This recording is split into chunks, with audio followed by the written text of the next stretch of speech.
चलो next topic शुरू करें। ध्यान देना, ब्लैक बॉडी स्पेक्ट्रम। वो समझने से पहले हम थोड़ा सा इलेक्ट्रोमैग्नेटिक स्पेक्ट्रम बता दें। Electromagnetic,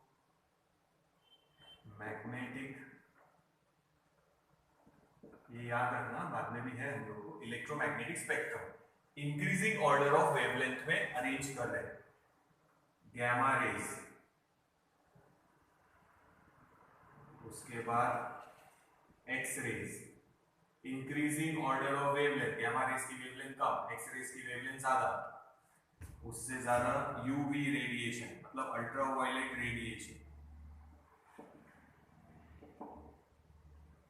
then is visible light या विजिबल रेडिएशन भी बोल सकते हैं। देन इंफ्रारेड रेडिएशन,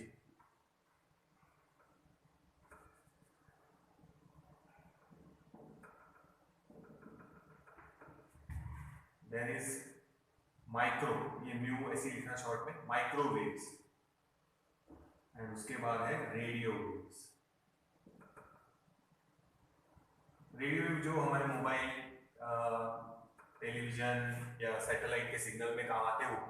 तो ये इलेक्ट्रोमैग्नेटिक स्पेक्ट्रम हो गया in increasing order of their wavelength. ये याद रखना किसकी वेवलेंथ ज्यादा है, ठीक है। तो सबसे कम वेवलेंथ है गैमा रेज की। गैमा रेज निकलते हैं, अगर आप लोगों ने सुना होगा, न्यूक्लियर रिएक्शन, या हम बोलेंगे uranium, thorium, polonium, actinium, radio active substance में से गैमा रेज निकलते हैं। एक्स रेज सभी को पता है।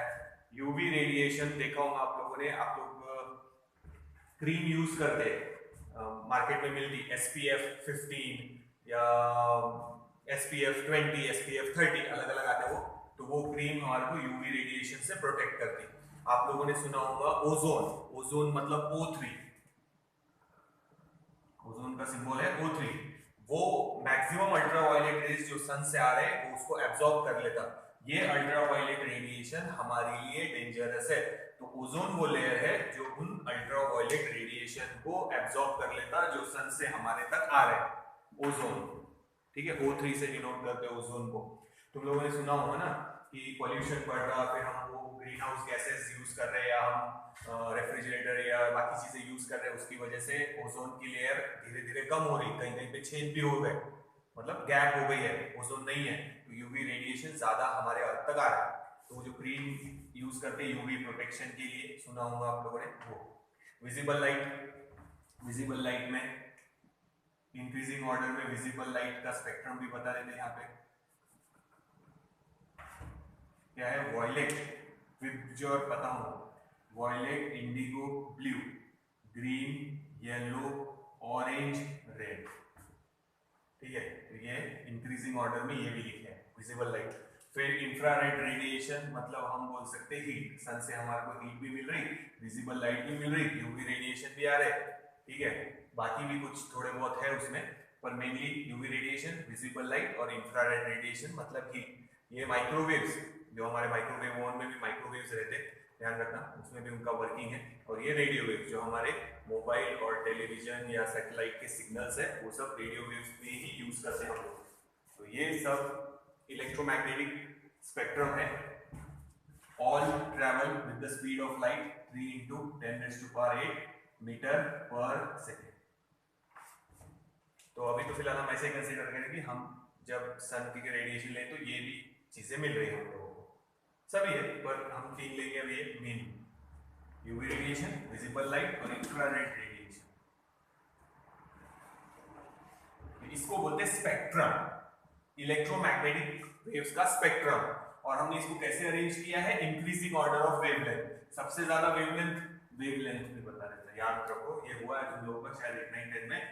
ये है हमारी एक वेव, तो यहां से यहां तक का डिस्टेंस, इसको हम डिनोट करते हैं सिंबल लैम्डा से, and it is called wavelength.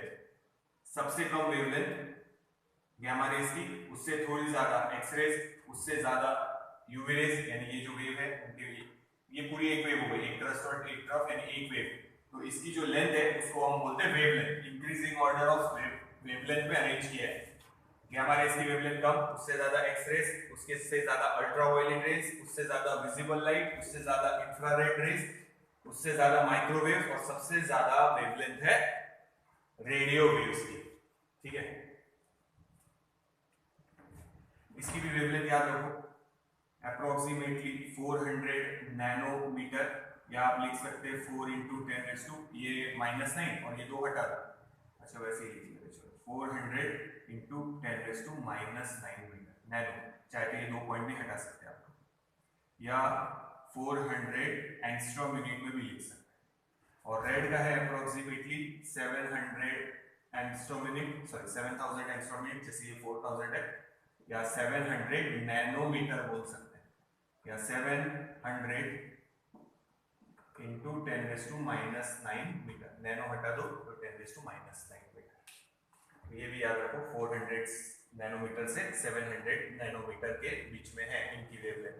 सबसे ज्यादा वेवलेंथ वॉयलेट की, ये भी इंक्रीजिंग ऑर्डर में रखे, विजिबल लाइट के लिए ये बना दिया, violet, indigo blue, green, yellow, orange, red. सबसे कम वेवलेंथ वॉयलेट कलर की 400 नैनोमीटर बोलो या 4000 एंगस्ट्रॉम यूनिट। नैनोमीटर तो बता ही दिया, n स्टैंड्स फॉर 10⁻⁹, और एंगस्ट्रॉम यूनिट में लिखना है, कन्वर्ट करना मीटर में, याद रखना 10⁻⁻10 मीटर।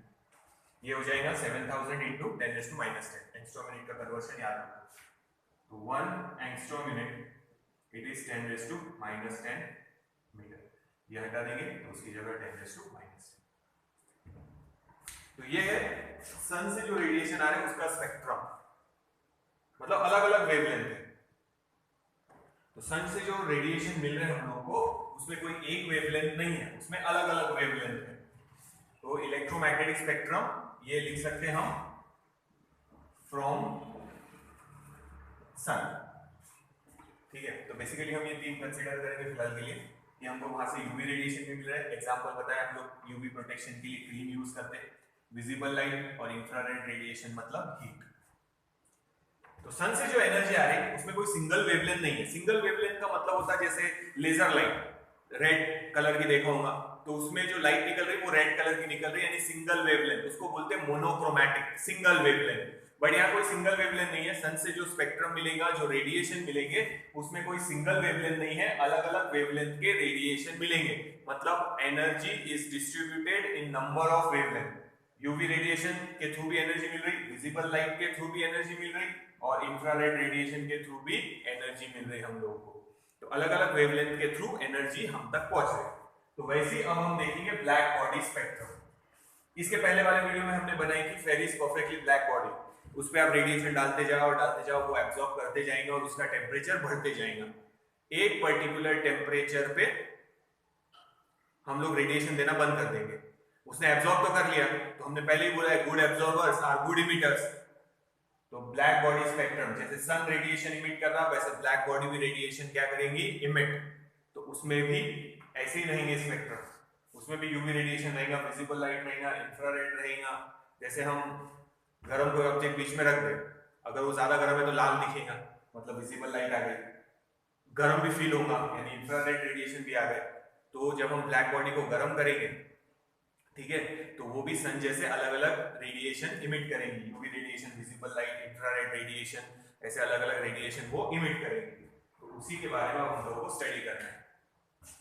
ये इलेक्ट्रोमैग्नेटिक स्पेक्ट्रम है सन का। वैसे ही आप किसी बॉडी को अगर हीट करेंगे तो वो भी बॉडी स्पेक्ट्रम इमिट करेंगे ऐसे, ठीक है। तो सन का टेम्परेचर अप्रोक्सीमेटली 6000 केल्विन है, सॉरी केल्विन। तो ब्लैक बॉडी का देखते हैं अलग अलग टेम्परेचर के लिए वो कैसे बिहेव करेगा और कौन सा स्पेक्ट्रम मिलेगा। सिंगल वेवलेंथ नहीं मिलने वाली, मैं ग्राफ में समझाऊंगा। सिंगल वेवलेंथ नहीं मिलेगी। सिंगल वेवलेंथ मतलब जैसे लेजर लाइट ऑन करो, एक ही कलर मिलेगा, रेड कलर। ये सन से रेडिएशन आ रहा है, एक ही कलर मिल रहा है क्या, नहीं। यूवी रेडिएशन आ रहे सिर्फ, नहीं। इंफ्रारेड रेडिएशन आ रहे, नहीं। सभी रेडिएशन मिल रहे एक साथ में। तो किसी की एनर्जी ज्यादा होंगी, किसी की कम, बट एनर्जी पूरे वेवलेंथ में डिस्ट्रीब्यूटेड। सिंगल कोई वेवलेंथ नहीं आ रही। तो ब्लैक बॉडी में भी वैसे ही होगा, वो भी समझाते हैं, ये देख लो पहले।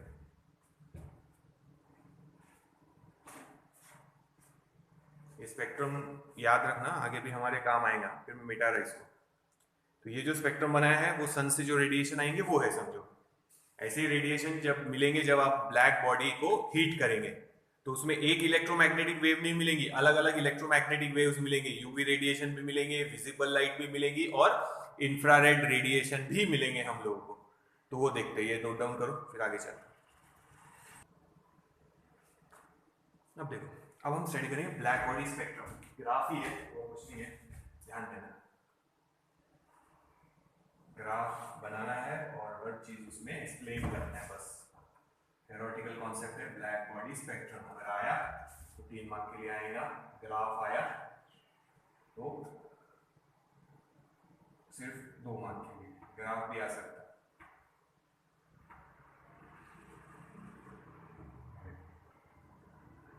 इक्वल इसमें मार्क कर लिए, ये 500, ये 1000, ये 1500, ये 2000, 2500 और ये समझो 3000।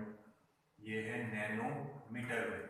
और यहाँ हमने मार्क किया है वेवलेंथ को नैनोमीटर में। और क्या मार्क किया है हमने? वेवलेंथ। तो एक्स एक्सिस पे हम लोग ले रहे हैं वेवलेंथ। अभी बताया था वेवलेंथ के हिसाब से स्पेक्ट्रम।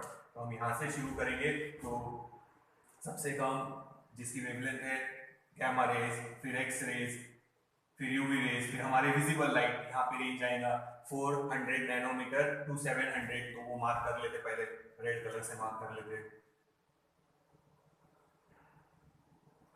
400 से समझो 700 के बीच में ये हमारा विजिबल रेडिएशन का बना लिया हमने। 400 से 700, थोड़ा आगे चलेंगे पर ठीक 700 है समझो।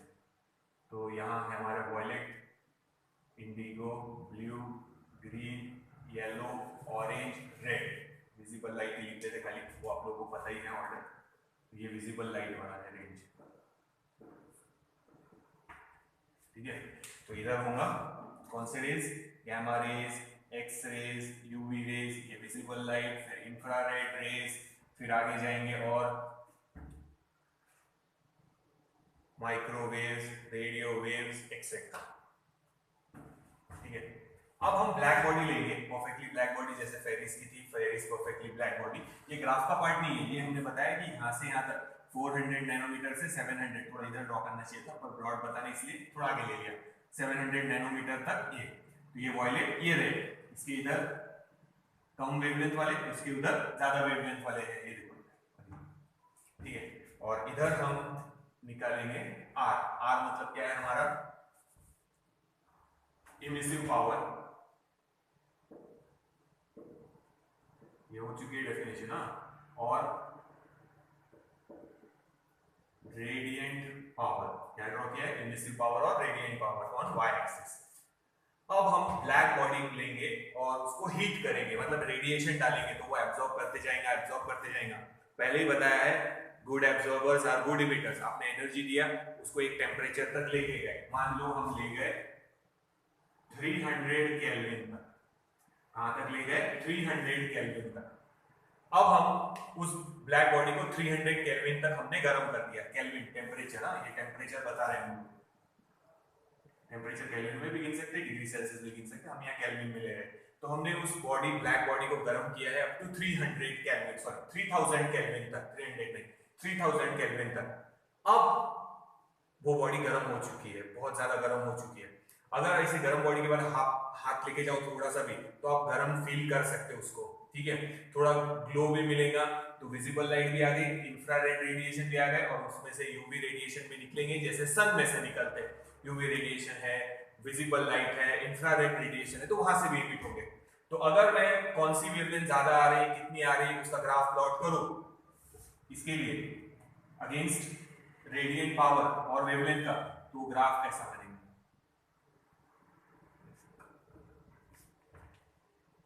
यानी उसमें समझना 3000 केल्विन पे क्या देख रहे हैं हम लोग? रेडिएंट पावर का कंपैरिजन। तो जैसे जैसे वेवलेंथ बढ़ेगी रेडिएंट पावर भी बढ़ रहा है। अब ये पीक पे पहुंच गया, उसके बाद ये और कम हो गया। फिर से देखना, तो ये अगर मैं यहां से देखूं, समझो 2000 के वहां है, तो जब हम सब जस्ट एक रफ लिखा है, वो 2000 पे नहीं रहेगा एग्जैक्टली, ये लर्न करने की जरूरत नहीं है, नंबर ध्यान रखना।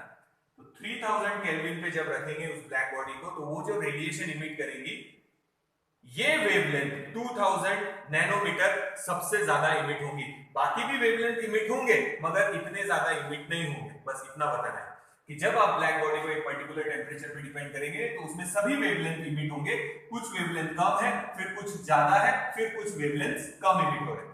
मतलब वहां पे ये वेवलेंथ के रेडिएशन सबसे ज्यादा इमिट हो रहे हैं, उस वेवलेंथ का रेडिएंट पावर सबसे ज्यादा है। समझ में आ रहा है? तो हम पहला पॉइंट ऐसे लिखेंगे, हम एनर्जी के बारे में लिख रहे हैं। पहला पॉइंट कि एनर्जी इमिट कर रहा, ब्लैक बॉडी ने एब्सॉर्ब किया, क्या एब्सॉर्ब किया? एनर्जी। तो इमिट भी क्या कर रहा? एनर्जी। तो energy is distributed in wide range of wavelength, कोई सिंगल वेवलेंथ नहीं आ रही, wide range of wavelength emit हो रहे। ठीक है, फर्स्ट पॉइंट। सेकंड पॉइंट लिखेंगे कि as we go on increasing the wavelength radiant power also goes on increasing, और यहां रेडिएंट पावर क्या हो गया? मैक्सिमम, उसके बाद फिर कम हो रहा। तो ये जो वेवलेंथ है उसको बोलते, यहां से अच्छा यहां लिख देता हूं ऊपर, इसको बोलते हैं लैम्डा मैक्स, यानी wavelength with maximum radiant power. Wavelength with maximum radiant power, इसका मतलब ये होगा कि इस वेवलेंथ की वेव्स सबसे ज्यादा आ रही, यानी हम ऐसा भी बोल सकते हैं कि इस वेव की एनर्जी सबसे ज्यादा है इस वेवलेंथ। बाकी भी वेव्स इमिट हो रहे हैं, जैसे हमको सन से यूवी रेडिएशन के फॉर्म में भी एनर्जी मिल रही, विजिबल लाइट के भी फॉर्म में एनर्जी मिल रही, और इंफ्रारेड रेस के फॉर्म में भी मिल रही। तो यहां पे भी सभी फॉर्म में मिल रही, बट इस वेवलेंथ की जो एनर्जी है वो सबसे ज्यादा मिलेगी, या हम बोल सकते हैं ये वेवलेंथ हमको सबसे ज्यादा मिलेगी, रेडिएंट पावर। देख लो एक बार ये पहले,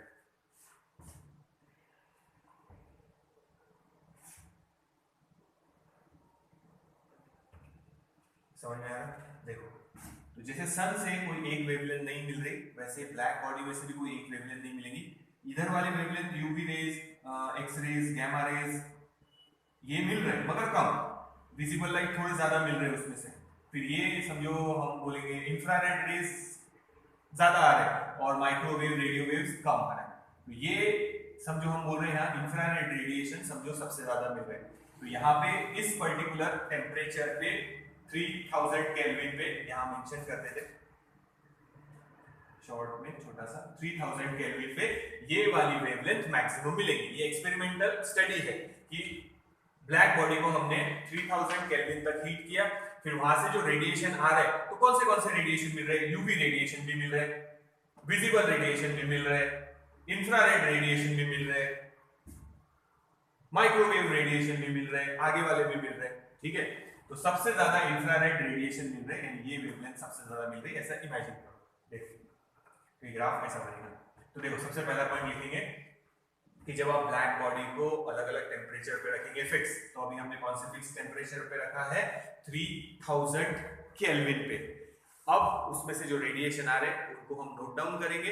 एक्स एक्सिस पे हमने लिया है वेवलेंथ और वाई एक्सिस पे लिया है हमने रेडिएंट पावर और इमिसिव पावर, और वो नोट डाउन करेंगे और ग्राफ प्लॉट करेंगे तो ऐसा मिलेगा। एनर्जी, सबसे पहला पॉइंट एनर्जी के बारे में लिखेंगे। एनर्जी मिल रही है पर energy is not distributed in single wavelength, energy is distributed in wide range of wavelength. Wide range of wavelength में एनर्जी डिस्ट्रीब्यूटेड है। अगर सिंगल वेवलेंथ आ रही होती जैसे रेड कलर, तो हम ग्राफ ऐसा बनाते, भाई एक ही रेड कलर की वेवलेंथ मैक्सिमम आ रही तो 700 नैनोमीटर पे स्ट्रेट लाइन बना देते ऐसे और बोलते कि यही वेवलेंथ मिल रही सिंगल, बस। पर ऐसा नहीं बनाया हमने। और अगर इक्वली डिस्ट्रीब्यूटेड होती सभी वेवलेंथ में तो हम ग्राफ स्ट्रेट लाइन ऐसे बनाते। 500 नैनोमीटर की भी उतनी एनर्जी, 700 नैनोमीटर की भी उतनी एनर्जी, 900 नैनोमीटर की भी उतनी एनर्जी। तो ये दोनों ग्राफ नहीं है वहां पे। हाँ, ये बता रहा सिंगल वेवलेंथ, ये बता रहा कि एनर्जी सब में इक्वली डिस्ट्रीब्यूटेड है, पर ऐसा नहीं है। एनर्जी ऐसे डिस्ट्रीब्यूटेड, इक्वली डिस्ट्रीब्यूटेड नहीं है, and it is distributed in wide range of wavelength. UV radiation से माइक्रोवेव रेडिएशन तक, इंफ्रारेड रेडिएशन तक वो एनर्जी डिस्ट्रीब्यूटेड है। देखो समझ में आ रहा है? सो सबसे पहला पॉइंट लिखेंगे कि हम ब्लैक बॉडी को एक फिक्स टेम्परेचर पे रखेंगे, बाद में टेम्परेचर चेंज करेंगे और उसमें से जो रेडिएशन आ रहे हैं उसका ग्राफ प्लॉट कर रहे हैं wavelength against radiant power. Wavelength x axis पे, रेडिएंट पावर वाई एक्सिस पे। ठीक है, नाउ 3000 केल्विन पे रखा है सपोज। तो पहला point, energy is distributed in wide range of wavelength. कोई एक वेवलेंथ में एनर्जी नहीं आ रही, energy is distributed in wide range of wavelength and it is non uniformly distributed. Uniform distribution होता कि हर एक की फिक्स, हर एक के पास 10 जूल एनर्जी, तो ऐसा आता ग्राफ, पर ऐसा नहीं है, ग्राफ ऐसा है। तो it is non uniformly distributed in wide range of wavelength. Energy is non uniformly distributed in wide range of wavelength. देख लो ये पॉइंट समझ में आएगा। अगर सिंगल वेवलेंथ आती तो ऐसा ग्राफ बनाते, अगर इक्वल एनर्जी होती हर वेवलेंथ के पास तो ऐसा ग्राफ बनाते। वेव्स आ रही ना, उनके पास एनर्जी है और हर वेव के पास इक्वल एनर्जी होती तो ऐसा ग्राफ बनाते, और सिंगल वेवलेंथ होती तो ऐसा ग्राफ बनाते, पर नहीं, यूनिफॉर्म डिस्ट्रीब्यूशन नहीं है ऐसा। कर्व में देखो ऐसा, तो energy is distributed in wide range of wavelength and it is non uniformly distributed. याद रखना, non uniform distribution.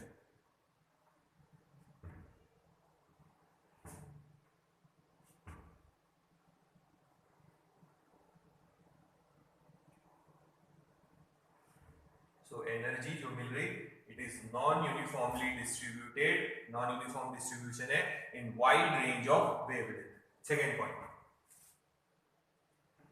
As we go on increasing the wavelength, हम रेडिएशन जो आ रहे हैं वेवलेंथ, इस वेवलेंथ के कितने रेडिएशन मिले मार्क कर लिया, इस वेवलेंथ के कितने मिले, इस वेवलेंथ के कितने मिले, तो इस वेवलेंथ के यहां लिखना, यहां लिखनी जगह यहां लिखो लैम्डा मैक्स। इस वेवलेंथ के रेडिएशन सबसे ज्यादा मिले, उधर भी कम है और इधर भी कम है, तो वही अब लिखना है कि as we increase the wavelength, हम वेवलेंथ आगे आगे बढ़ा रहे हैं, ठीक है, और रेडिएशन कितने आ रहे हैं वो नोट डाउन करते जाएंगे, तो we find that radiate power goes on increasing और बिकम्स मैक्सिमम।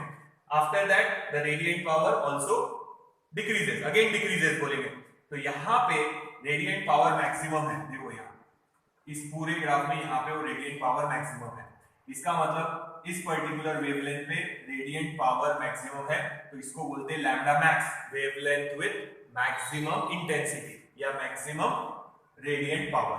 देखिए, तो इस वेवलेंथ की वेव्स सबसे ज्यादा इमिट हो रही, हम ऐसा भी बोल सकते हैं। ये डॉटेड लाइन बनाने की जरूरत नहीं है, वो तो तुम लोगों को बताने के लिए बनाया। अब थर्ड पॉइंट एनर्जी के बारे में है। ये जो ग्राफ के नीचे का एरिया है, area under the graph will give energy, कितनी एनर्जी इमिट कर रहा, एरिया अंडर द ग्राफ हमको क्या बताएगा अबाउट द एनर्जी, कितनी एनर्जी वो इमिट कर रहा। Area under the graph indicate the amount of energy emitted. इतना देख लो पहले, फिर आगे चलते हैं, पर ये तीनों पॉइंट वापस बताता, फिर आगे कंटिन्यू करेंगे। तो हम स्टडी कर रहे हैं, जैसे सन का स्पेक्ट्रम बताया वैसे ही हम ब्लैक बॉडी का स्पेक्ट्रम स्टडी कर रहे हैं। सन एक पर्टिकुलर टेम्परेचर पे है 6000 केल्विन पे, वहां से जो रेडिएशन है उसका भी ग्राफ हम लोग ऐसे बना सकते हैं। तो उसमें भी यूवी रेडिएशन है, विजिबल लाइट है, इंफ्रारेड रेडिएशन है, माइक्रोवेव्स है। उसी तरह ब्लैक बॉडी को जब गर्म करेंगे और वहां से जो रेडिएशन आ रहा है वो नोट डाउन करेंगे, तो उसमें भी सभी टाइप के वेवलेंथ है, तो उसमें अलग अलग टाइप के रेडिएशन है और एनर्जी डिस्ट्रीब्यूटेड है नॉन यूनिफॉर्मली। तो पहला पॉइंट फिर से सुन लो एक बार, energy is non uniformly distributed या not uniformly distributed in wide range of wavelength, non uniform distribution है। सेकंड पॉइंट, वेवलेंथ बढ़ाते जाएंगे तो radiant power goes on increasing and becomes maximum. At that time the wavelength is called lambda max, wavelength with maximum intensity या maximum radiant power, यानी वो wavelength सबसे ज्यादा मिल रही है हम लोगों को। उसके बाद वेवलेंथ बढ़ाएंगे तो radiant power goes on again decreasing. ये तो टेम्परेचर लिखा है, ब्लैक बॉडी को कौन से टेम्परेचर पे रखा है हम लोगों ने, देखो इतना पे। थर्ड पॉइंट लिखेंगे, इस ग्राफ के नीचे का अगर एरिया निकाल लूं तो it will give amount of energy emitted. देखो एक बार,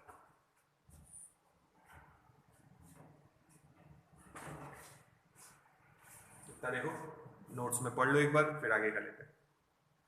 ग्राफ को समझना है बस और ग्राफ के बारे में लिखना है, तो जैसे जैसे पॉइंट बता रहा ग्राफ देख के पढ़ते जाना है और लिखते जाना है बस। देखो फिर आगे चलते हैं। अब देखो आगे चल रहा है, ध्यान देना फिर से, ग्राफ प्लॉट करते समय सन से हमको जो रेडिएशन मिल रहे हैं वो भी ऐसे ही फॉर्मेट में मिलेंगे। याद रखना, सन से जो रेडिएशन मिल रहे हैं उसमें यूवी रेडिएशन भी है, विजिबल लाइट भी है, इंफ्रारेड रेडिएशन भी है, अलग अलग वेवलेंथ वाले रेडिएशन, सब रेडिएशन मिल रहे हैं और सब इक्वल नहीं है। कोई वेवलेंथ के रेडिएशन ज्यादा मिल रहे हैं, कोई वेवलेंथ के रेडिएशन कम मिल रहे हैं। वही यहाँ ग्राफ में हमने बताया है, प्रैक्टिकली वही प्रूव हुआ बाद में कि ब्लैक बॉडी में से जो स्पेक्ट्रम आ रहे हैं वो आप ऐसे प्लॉट कर सकते हैं। सन का भी अगर आप स्पेक्ट्रम प्लॉट करेंगे तो वो भी ऐसे ही टाइप में आएगा, ठीक है। तो फिर से सुनना, जब हम प्लॉट कर रहे ग्राफ तो हमको पता चला कि energy is not uniformly distributed in wide range of wavelength, non uniformly distributed in wide range of wavelength. कोई एक वेवलेंथ नहीं है और यूनिफॉर्मली डिस्ट्रीब्यूटेड होता तो स्ट्रेट लाइन होती, नॉन यूनिफॉर्मली डिस्ट्रीब्यूटेड है पहला point. Energy is non-uniformly distributed amongst the wide range of wavelength. Non-uniformly distributed है in wide range of wavelength. Second point. As wavelength increase, हम आगे आगे wavelength नोट कर रहे भाई. 400 कितनी waves आई, 500 कितनी आई, 700 कितनी आई, 1000 कितनी waves आई. तो जैसे जैसे हम wavelength आगे गिन रहे, बढ़ाते जा रहे, radiant power also goes on increasing and becomes maximum. जहां रेडिएंट पावर मैक्सिमम हुआ उस वेवलेंथ को बोलते हैं लैम्डा मैक्स. उस वेवलेंथ को बोलेंगे लैम्डा मैक्स, यानी wavelength with maximum intensity. After that again when we increase the wavelength the radiant power goes on decreasing. Second point. Third point, area under the graph indicate the amount of energy emitted per unit area per unit time, यानी radiant power, या हम बोल सकते हैं energy denote कर रहा है. अब मान लो सपोज इमेजिन करना टेम्परेचर बढ़ा है, अब टेम्परेचर 3000 की जगह 4000 केल्विन कर रहे हैं. हमने ब्लैक बॉडी को ज्यादा गर्म किया है, ज्यादा एनर्जी दिया है, तो वो इमिट भी ज्यादा एनर्जी करेगी. अगर समझ में आता हुआ तो देखना, हमने पहले ही बोला था कि एरिया अंडर द ग्राफ, यानी ये जो ग्राफ पहले बनाया था 3000 केल्विन पे, उसके नीचे का अगर एरिया मार्क करूं जैसे यहाँ किया है, तो it will indicate the amount of energy emitted. अब टेम्परेचर बढ़ गया तो अमाउंट ऑफ एनर्जी जो दी है वो भी बढ़ गई. ठीक है, यानी वो इमिट जो करेगा एनर्जी वो भी बढ़ गई. Good absorber, good emitter. 400 kelvin तक ले जाने 4000 केल्विन तक ले जाने के लिए ज्यादा एनर्जी देनी पड़ेगी, तो वो इमिट भी ज्यादा एनर्जी करेगा. तो अगर ये समझ में आता है कि देखो, तो पहले अगर ऐसा ग्राफ था तो अब ग्राफ ऐसा बनाना पड़ेगा. इसके नीचे का एरिया कम, अब 4000 केल्विन के लिए एरिया ज्यादा बनाना पड़ेगा. थर्ड पॉइंट में क्या बोला था, सुनो वापस से. Area under the graph indicate the amount of energy emitted. It is indicating the amount of energy emitted. तो यहाँ एनर्जी कम इमिट हो रही, टेम्परेचर बढ़ा दिया तो डेफिनेटली एनर्जी ज्यादा इमिट होंगी, तो एरिया भी बढ़ाना पड़ेगा. लॉजिक समझ में आ रहा है कि देखो,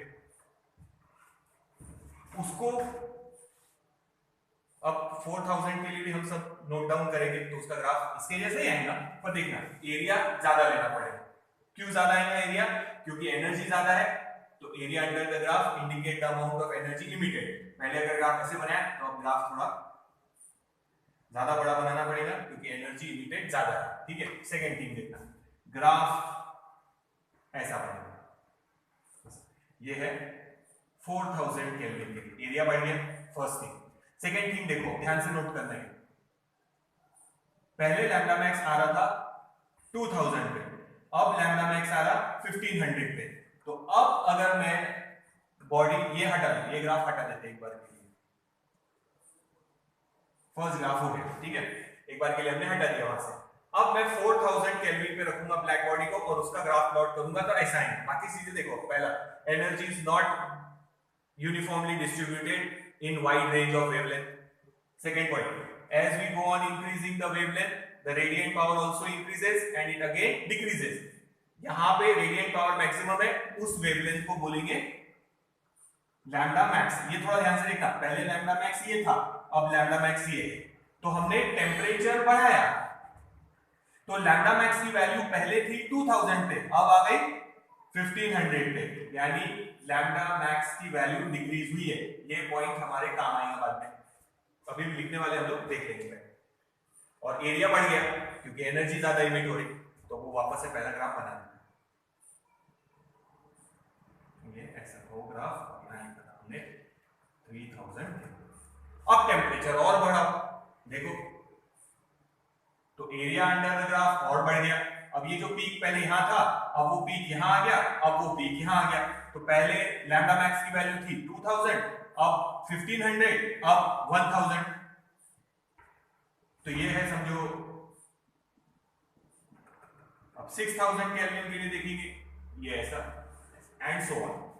तो याद रखो, जैसे जैसे आप टेम्परेचर ब्लैक बॉडी का बढ़ाते जाएंगे,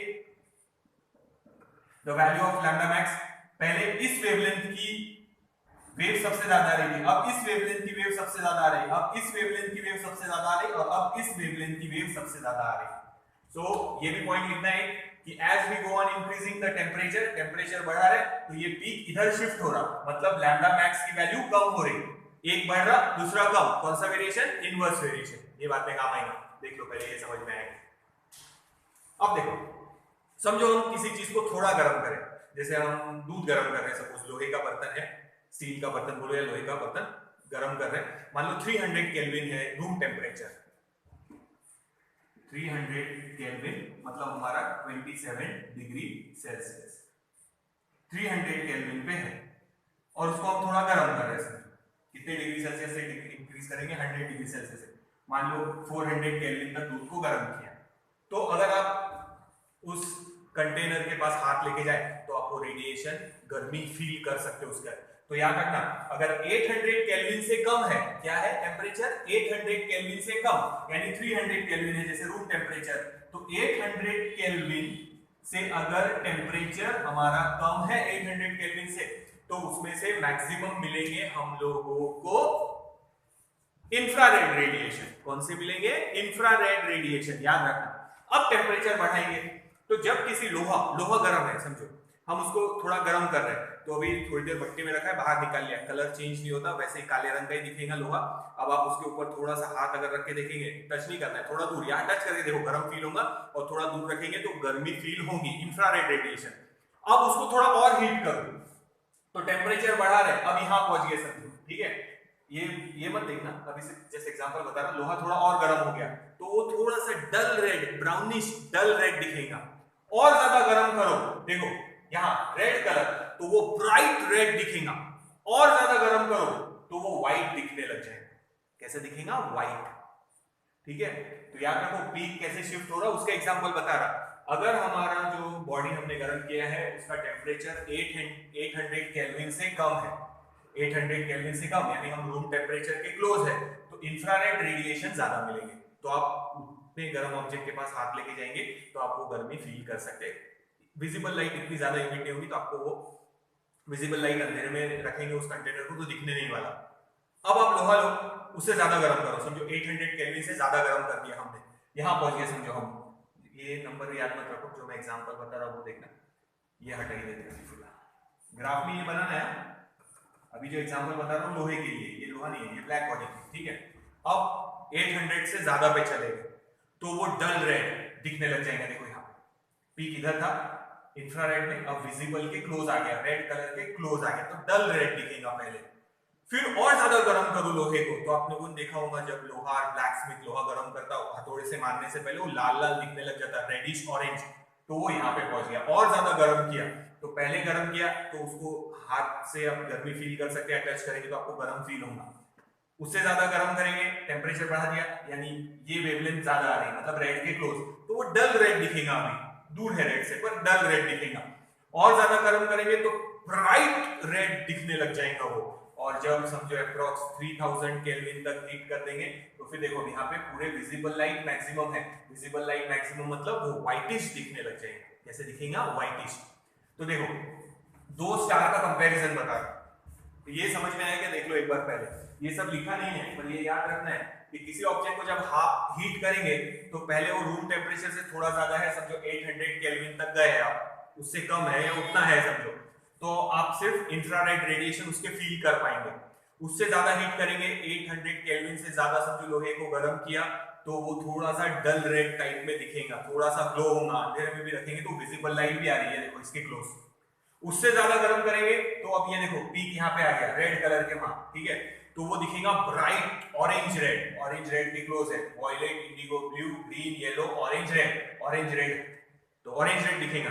और ज्यादा हीट करेंगे पीक यहाँ, तो मैक्सिमम जो वेवलेंथ आ रहे वो व्हाइट लाइट के इसमें है, तो वो दिखेगा व्हाइट 3000 केल्विन, ये भी नोट में लिखा हुआ है, देखना आप नोट्स में। तो 800 से कम है टेम्परेचर किसी बॉडी का तो इंफ्रारेड रेडिएशन मिलेंगे, 800 से ज्यादा है तो फिर ये डल रेड या ऑरेंज रेड दिखेगा और ज्यादा, और फिर व्हाइट भी दिखेगा जब आप उसको और ज्यादा हीट करेंगे, ठीक है। तो ये याद रखो एक बार। 3000 केल्विन ना।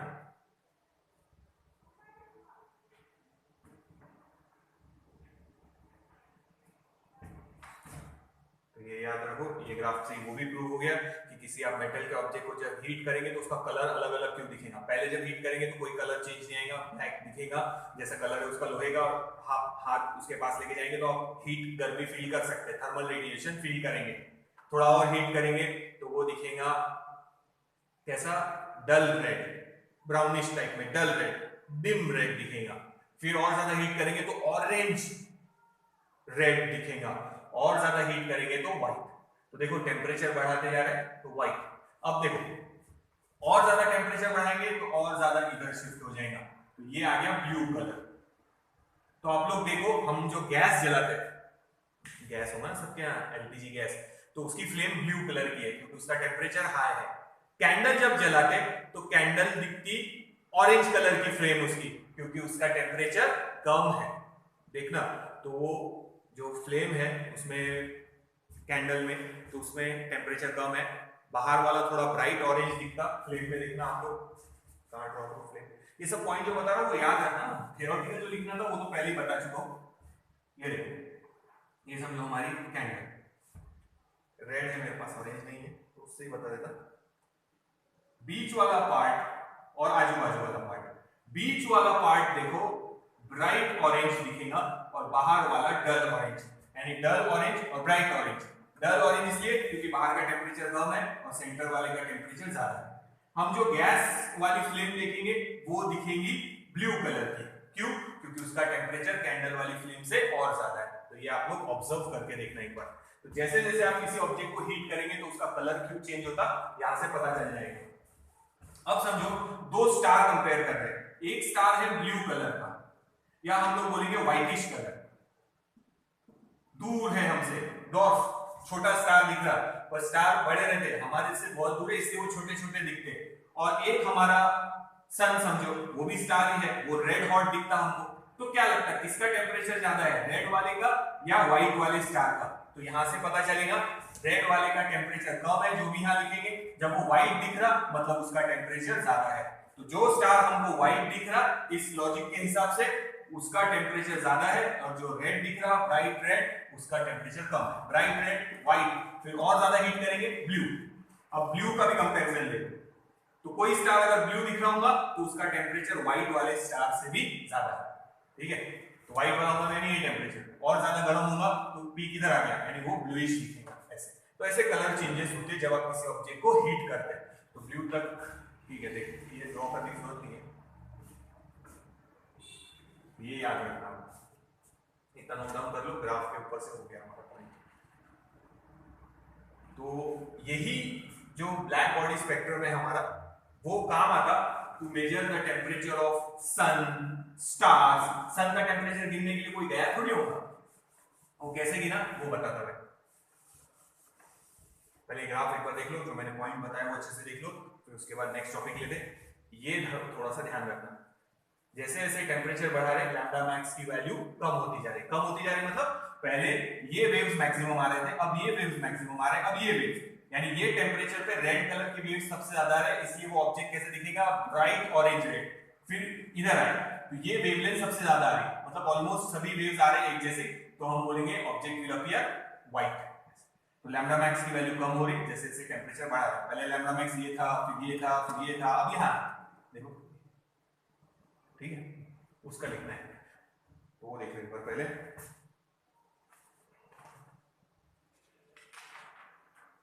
तो आगे ले रहे, अलग से लिखना है वो वाइन्स डिस्प्लेसमेंट लॉ।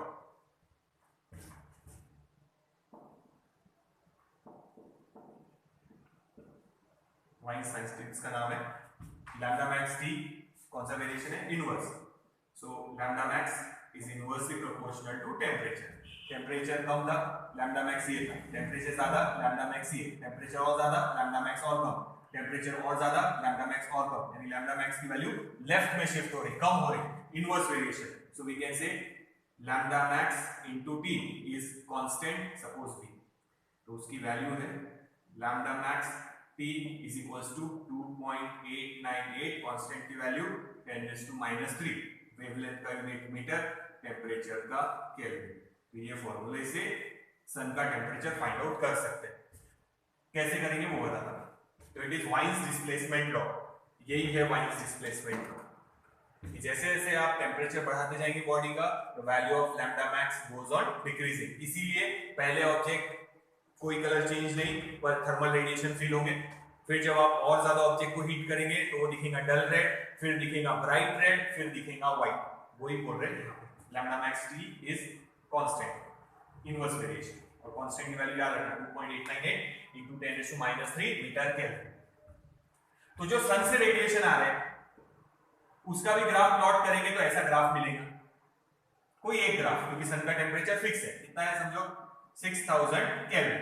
ये ग्राफ मिल गया तो हम यहां से सीधा ड्रॉ करके काय की वैल्यू निकाल सकते हैं, लैम्डा मैक्स। लैम्डा मैक्स की वैल्यू पता है।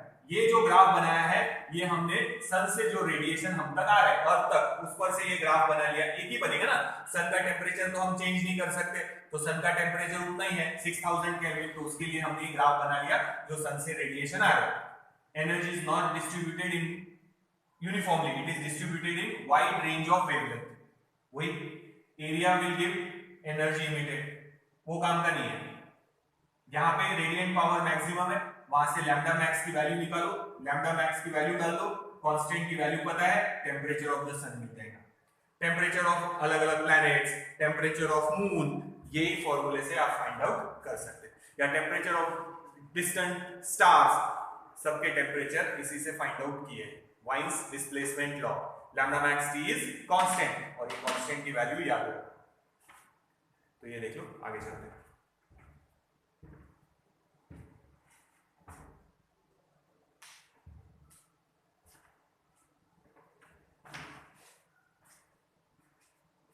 ये देखो, फिर आगे चल रहे हैं, इसको मिटा रहे हैं। हमारा ब्लैक बॉडी स्पेक्ट्रम कंप्लीट हो गया, ठीक है। और ब्लैक बॉडी स्पेक्ट्रम को spectral distribution of black body भी बोल सकते हैं। स्पेक्ट्रल डिस्ट्रीब्यूशन है ब्लैक बॉडी स्पेक्ट्रम या स्पेक्ट्रम डिस्ट्रीब्यूशन, ये स्पेक्ट्रम का डिस्ट्रीब्यूशन है, वो भी बोल सकते हैं। तो यही आएगा ब्लैक बॉडी स्पेक्ट्रम या spectrum distribution of black body. तो ये ब्लैक बॉडी स्पेक्ट्रम हमारा हो गया, इतना नोट डाउन करो, आगे चलते हैं।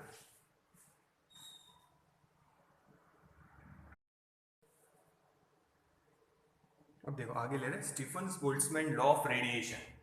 अगर आप लोगों को याद होगा तो इमिसिव पावर या रेडिएट पावर का फॉर्मूला लिखा था ये Q/AT। यहाँ पे हमने बोला था टेम्परेचर कांस्टेंट, इसके पहले वाले वीडियो में, और ब्लैक बॉडी के लिए लिखना है तो RB = QB/AT, और ये रिलेशन था कोएफिशिएंट ऑफ इमिशन का R/RB। तीनों इक्वेशन हुए, हाँ 1 2 3। यहां हमने बोला था टेम्परेचर कांस्टेंट है, टेम्परेचर कांस्टेंट है, पर अगर टेम्परेचर चेंज हुआ तो क्या?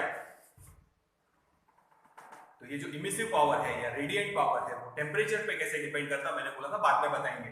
अभी फिलहाल टेम्परेचर कांस्टेंट है, तो ये फॉर्मूला है।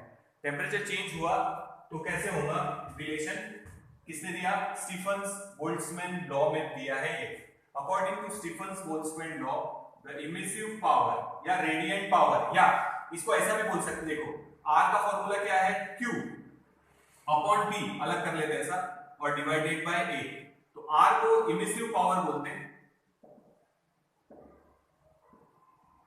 जैसे हेडिंग थी, या हम इस पर से ऐसे लिख सकते हैं power radiated per unit area, ऐसे भी बोल सकते हैं। Q/T अलग कर लो, एनर्जी अपॉन टाइम मतलब पावर, और ये एरिया। तो इमिसिव पावर बोलो या power radiated per unit area, दोनों भी चलता। By perfectly black body, B perfectly black body के लिए लिख रहे हैं, is directly proportional to T⁴। तो टेम्परेचर पे डिपेंड करेगा ऐसे, it is directly proportional to T⁴, यानी टेम्परेचर रेज़ टू 4। ये है रिलेशन। स्टीफन बोल्ट्जमैन लॉ का स्टेटमेंट यही है। इमिसिव पावर बोलो ये इसको, या बोलेंगे जैसे ये बताया power radiated area, power radiated per unit area, या emissive power is directly proportional to fourth power, sorry black body लिखना भूल गए, ठीक है, बी लिखा ही है, फिर से बोलते देखो, इमिसिव पावर या फिर power radiated per unit area by perfectly black body, ये B is directly proportional to fourth power of its absolute temperature. Temperature के फोर्थ पावर के साथ रिलेटेड है ऐसे, तो जितना टेम्परेचर बढ़ाएंगे उतना ये बढ़ेगा। रिलेशन है RB is directly proportional to T raised to 4। Statement सुनना, स्टीफन बोल्ट्जमैन लॉ का। इमिसिव पावर या power radiated per unit area कैसे बना रहे हैं उसको समझ में आया, ठीक है। Is directly of perfectly black body, वो छूट गया फिर से बोलते रहे। इमिसिव पावर या power radiated per unit area by perfectly black body, by perfectly black body is directly proportional to fourth power of its absolute temperature। एक बार और सुन लो स्टेटमेंट स्टीफन बोल्ट्जमैन लॉ का। 1 मार्क के लिए आ सकता है अलग से, 2 मार्क के लिए आए तो इक्वेशन भी लिखना पड़ेगा।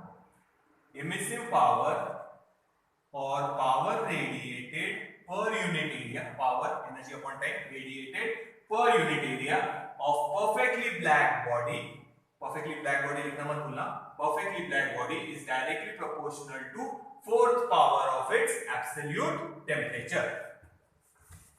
proportional की साइन हटाएंगे तो एक कांस्टेंट देंगे, इसलिए सिग्मा ये बन गया फॉर्मूला। तो sigma is called Stefan's constant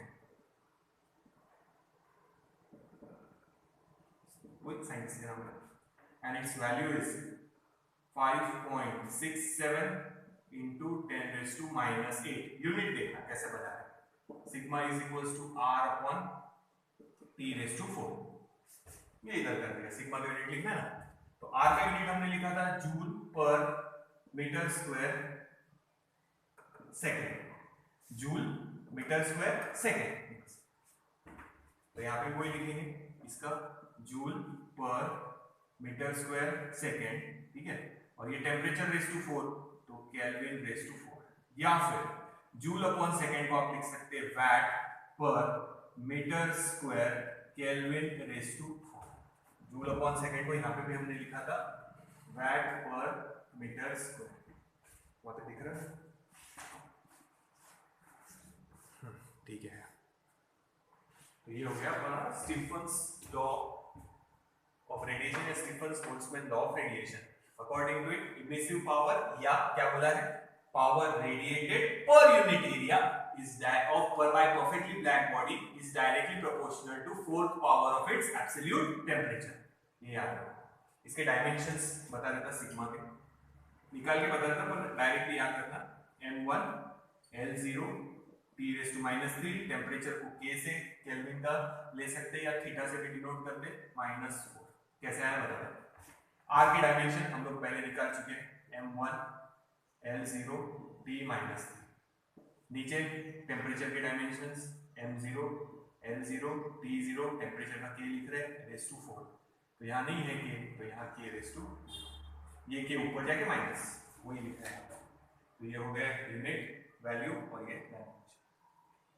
तो ये हो गया ब्लैक बॉडी के लिए, पहले बताया उन्होंने ब्लैक बॉडी के लिए दिया है।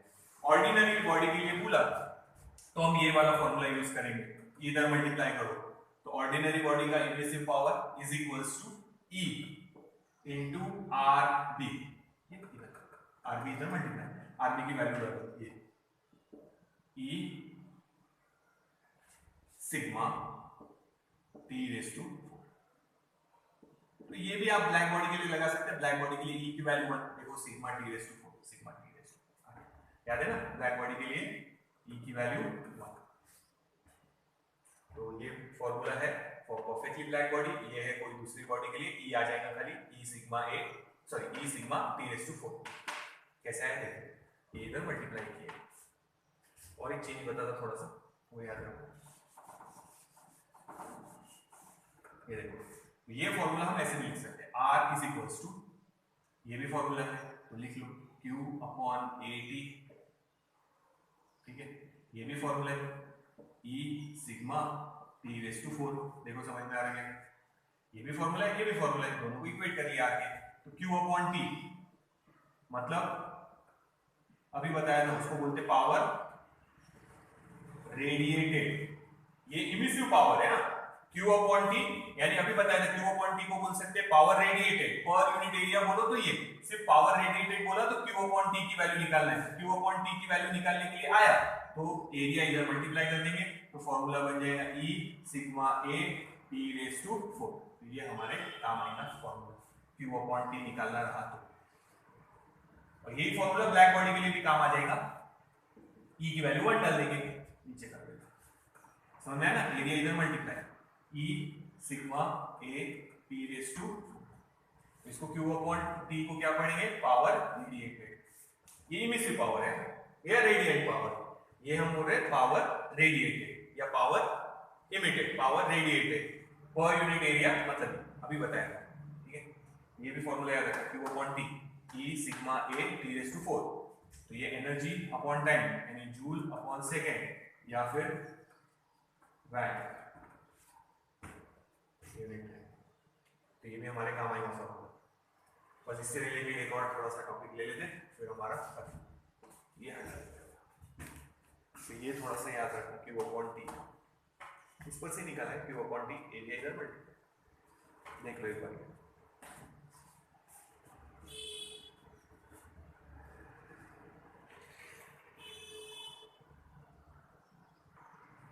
तो ये फॉर्मूला देख लो, इससे रिलेटेड एक और फॉर्मूला बता रहा लास्ट, फिर हमारा चैप्टर खत्म हो जाएगा। देख लो इसको मिटा रहे।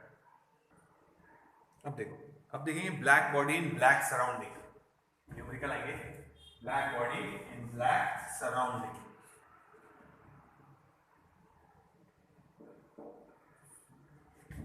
ये ब्लैक कलर की surrounding,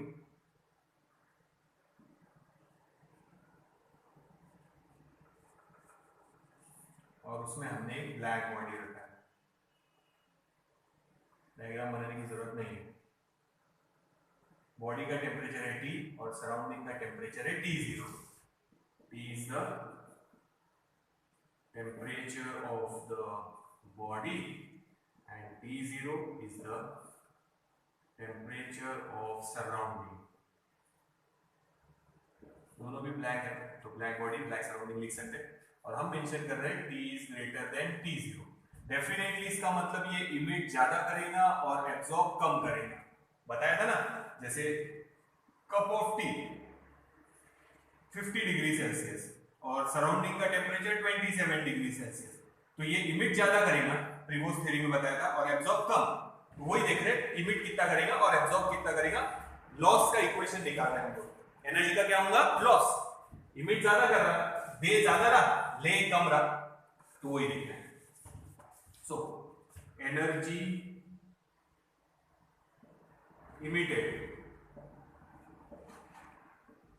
per unit area per unit नीचे लिखते थे टाइम,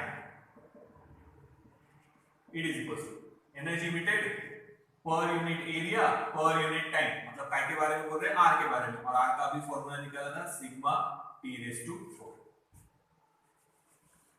ठीक है, अब सुनना ध्यान से, ब्लैक बॉडी का टेम्परेचर T0 है, वो जितनी एनर्जी इमिट करेंगी, तो ब्लैक सराउंडिंग, ये हो गया ब्लैक बॉडी जो एनर्जी इमिट कर रहे हैं, ब्लैक सराउंडिंग कितनी एनर्जी इमिट करेंगी, तो उसका मैं डायरेक्ट एक बार लिख लेते हैं यहां पे, sigma T0 raise to 4। Black body का टेम्परेचर है T, वो उतनी एनर्जी इमिट करेगा per unit area per unit time, sigma T raise to 4। Surrounding का टेम्परेचर है T0, मैं पूछ रहा कि वो एनर्जी कितनी इमिट करेगा, सेम फॉर्मूले से आएगा सिग्मा T0 रेज़ टू 4, क्योंकि उसके T0 है। अब ये सराउंडिंग जितनी एनर्जी इमिट करेगा, ये उतनी की पूरी एब्जॉर्ब कर लेगा, तो इसीलिए हम सिर्फ नाम बदल रहे हैं, एनर्जी इमिटेड की जगह अब absorb per unit area per unit time, it is equals to sigma T0 raise to 4। देखो समझ में आ रहा है, ये कितनी एनर्जी इमिट कर रहा बॉडी वो लिखेंगे, तो स्टीफन्स लॉ के हिसाब से sigma T raise to 4। Surrounding कितनी एनर्जी इमिट कर रहा, इमिट करने के बारे में बोल रहे हैं, तो सिग्मा T0 रेज़ टू 4, क्योंकि उसका टेम्परेचर T0 है तो T0 रेज़ टू 4 लिख लिया ये। अब ध्यान रखो, ये जितनी एनर्जी इमिट करेगा ये ब्लैक बॉडी उतनी पूरी एनर्जी एब्जॉर्ब कर लेगी, इसीलिए हमने उस ब्लैक बॉडी के लिए एब्जॉर्ब डाला है। यहां हम लिख रहे हैं किसके लिए, ब्लैक बॉडी के लिए, सराउंडिंग के लिए नहीं लिख रहे। तो पहले हमने लिखा कि उसने कितनी एनर्जी इमिट की है, तो सिग्मा टी रेज़ टू 4 अभी बताया स्टीफन्स लॉ में, पर unit area per unit time, मतलब आर की वैल्यू आ गई।